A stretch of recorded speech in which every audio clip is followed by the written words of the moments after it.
Yo, what up, what's going on, y'all? I figured I would go ahead and drop this video real quick before I get back to the house and get back to work. We got a workout that we got to do later on. Anywho, I wanted to speak to you guys real quick. Matter of fact, fellas, take a seat. I'm gonna talk to y'all in just a second. Ladies, come to the front of the congregation. Let me holler at you real quick.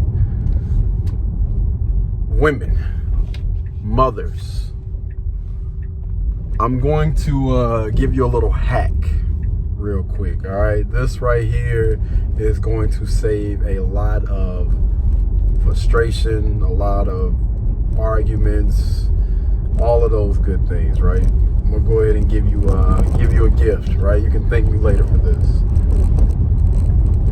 As a man, a guy, the father is supposed to provide structure, right? And regardless of what that is, right? Let's just say, for instance, cleaning a room. Making sure, the child is cleaning their room.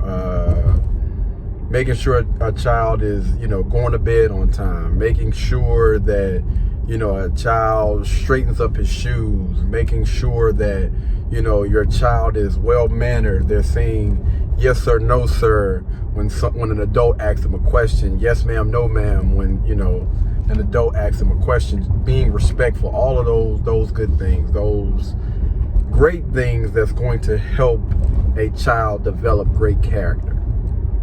And the way that you execute on that is, I know, based on, the men, uncles and everything, cousins and brothers, how my brothers are.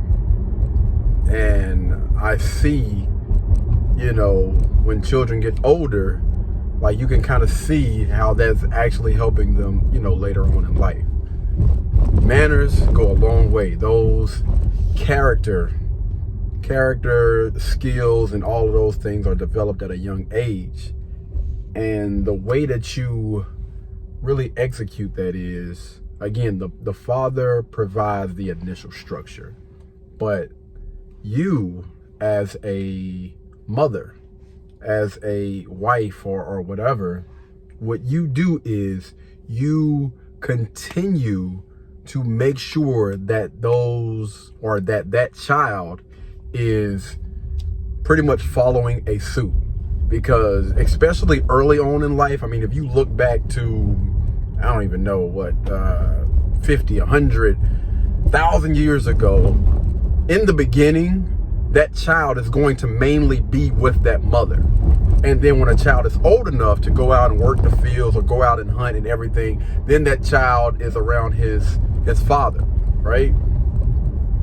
But before it gets to that point, you really want to make sure that whatever it is, let's just say, for instance, let's take working out, right? Working out, push-ups, for instance, right?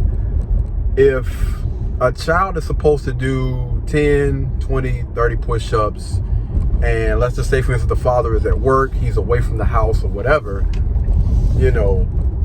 he already provided that structure. You're doing 30 push-ups every night, and you are to do your push-ups like this every night. And that child does that with his father, right?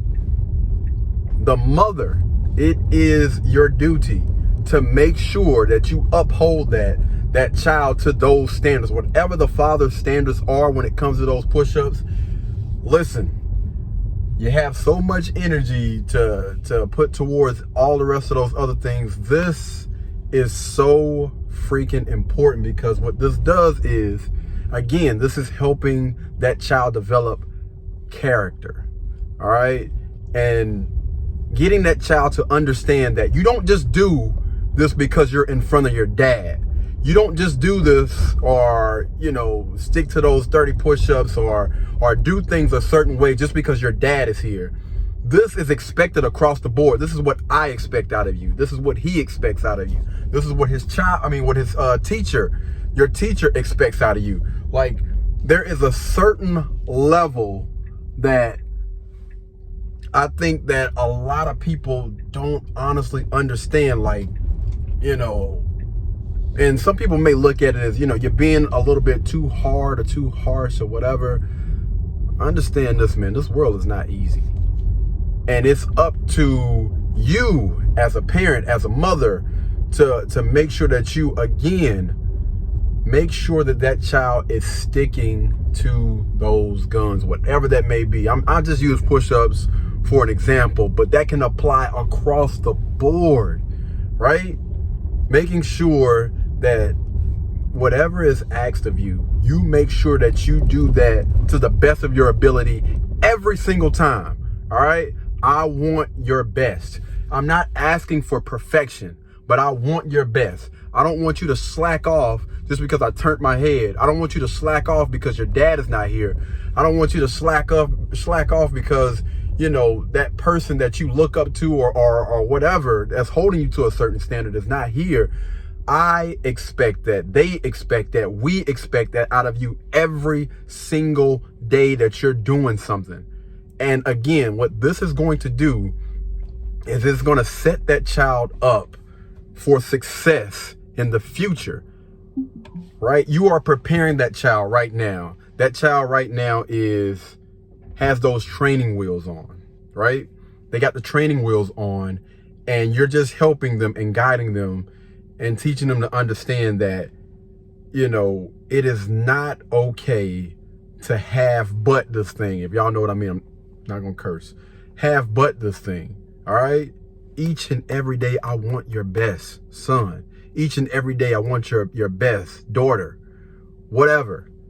Every day, we need to make sure that we are sticking to those things. Fellas, we got a part 2 for y'all, man. And I want to speak and talk to you guys about structure, right? About the importance of structure, the importance of making sure that when you are around your child or you're around someone that looks up to you, that you're showing that best version of you, even if you're not there yet. Like, say for instance, if I keep bringing it back to working out, but when you're working out, that child is watching you. Children's brains are like a sponge. So when you are running or whatever, or you're doing, I keep taking it back to push-ups too. When you're doing push-ups, right? Let's just say, for instance, this rep calls for 10 push-ups. Are you doing 9 and then quitting, complaining? Like, what are you doing during the exercise? Because again, children's brains are like a sponge, so they're paying attention to you, right? So if you're looking at this workout and, they asking for 10 reps, but you do 15, go above and beyond, and you're ecstatic about it, and you're like, yo, let's get it, let's go. Children follow a suit. They listen to what you say, but they're going to do exactly what you are doing. So if you're displaying a certain type of, I don't know what it is, man. Just if you're displaying something, children are going to mimic everything that you do. So, if you're doing and you have a routine, every day that I get off from work, I'm working out. Every day that I get off from work, I put my bag down, I go hit the treadmill. Every day that I get off from work, I put my bag down and, I'm doing something. They become hip to that. And I'll promise you, I have seen this thing in real time where you do something, let's just say for 10 days straight, right? And then you go home and, you take off your bag and you sit down on the couch and the child is like, Mom, Dad, aren't we gonna do this today? It's like you're a little accountability partner. Like, it is so important, guys, to realize that, every day that you're in front of your child, that they're paying attention. They're looking at every single last thing. And children are very, very smart.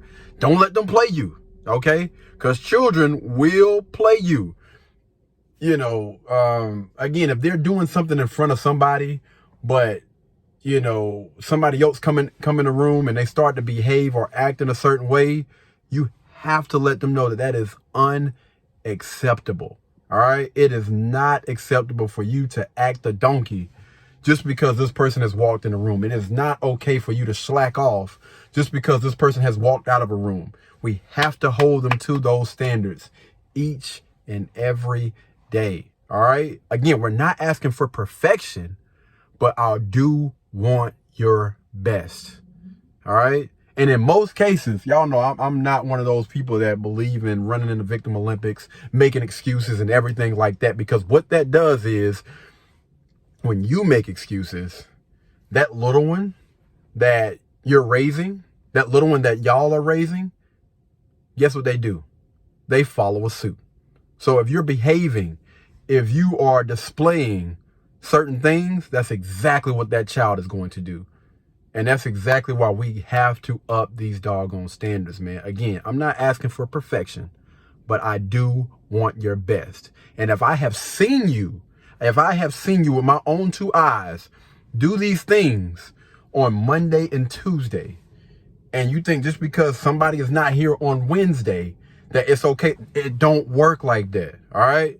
Anyway, man, part 2 is coming soon, guys. I got to get out of here. I got a million things that I got to do tonight, because we got some shots that we got to get tomorrow.